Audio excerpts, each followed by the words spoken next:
Hi, I'm Old Sneelock. Welcome to another episode of Old Sneelock's Workshop.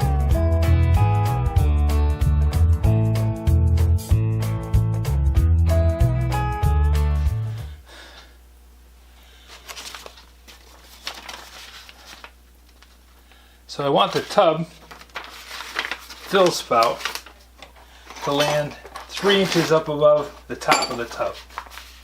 Got to have a good air gap in there. You don't want to have anything so that if something happened and you had a tub full of water and the spout was in it and something broke in the pipes, it could suck water out of the tub into the water supply for the rest of the house and contaminate it. So you always want to have an air gap. 1.5 inches is about minimum.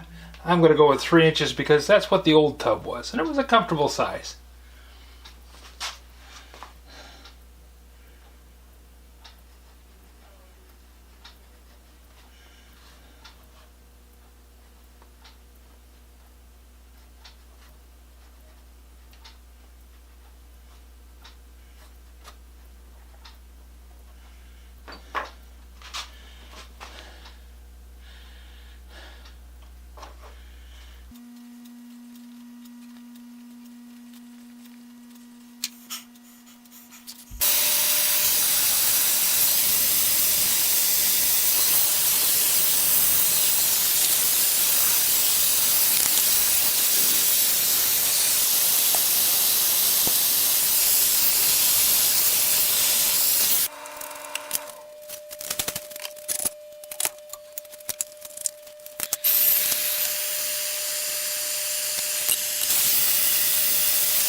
Well, all the fittings are soldered. Now I just have to assemble them onto the valve and with some plumber's tape, and then I'll be ready to put it into the wall. But first, I got to cut some cross braces for the wall. I'm going to let this stuff sit and cool, make sure everything's all set and stable, and then I'll pick it up and examine it and look for the solder joints, make sure all the solder joints are right.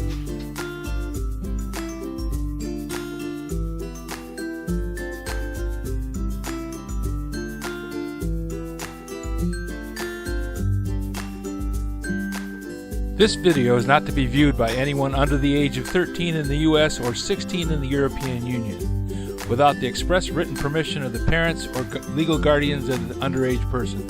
Such written permission must be on file at the local government entity in charge of enforcing the rules and regulations established by the FTC.